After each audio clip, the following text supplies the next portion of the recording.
ਸ਼੍ਰੀ ਗੁਰੂ ਹਰਕ੍ਰਿਸ਼ਨ ਸਾਹਿਬ ਜੀ ਦੇ ਪ੍ਰਕਾਸ਼ ਦਿਹਾੜੇ ਦੇ ਮੌਕੇ ਤੇ ਵੱਡੀ ਗਿਣਤੀ ਦੇ ਵਿੱਚ ਸੰਗਤਾਂ ਸੱਚਖੰਡ ਸ਼੍ਰੀ ਹਰਿਮੰਦਰ ਸਾਹਿਬ ਨਤਮਸਤਕ ਹੋਣ ਦੇ ਲਈ ਪਹੁੰਚੀਆਂ। ਦੇਸ਼ਾਂ ਵਿਦੇਸ਼ਾਂ ਤੋਂ ਲੱਖਾਂ ਦੀ ਗਿਣਤੀ ਆ ਕੇ ਗੁਰੂ ਘਰ ਨਤਮਸਤਕ ਹੋਈ ਅਤੇ ਗੁਰੂ ਸਾਹਿਬ ਦਾ ਆਸ਼ੀਰਵਾਦ ਪ੍ਰਾਪਤ ਕੀਤਾ।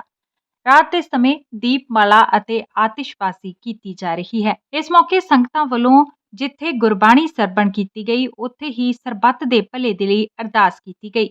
ਦੇਸ਼ਾਂ ਵਿਦੇਸ਼ਾਂ ਤੋਂ ਆਈਆਂ ਸੰਗਤਾਂ ਨੇ ਪਵਿੱਤਰ ਸਰੋਵਰ ਦੇ ਵਿੱਚ ਇਸ਼ਨਾਨ ਕਰਕੇ ਗੁਰੂ ਘਰ ਦੀਆਂ ਖੁਸ਼ੀਆਂ ਪ੍ਰਾਪਤ ਕੀਤੀਆਂ ਅਤੇ ਇੱਕ ਦੂਸਰੇ ਨੂੰ ਇਸ ਪਾਵਨ ਦਿਹਾੜੇ ਦੇ ਮੌਕੇ ਤੇ ਵਧਾਈ ਦਿੱਤੀ ਗਈ।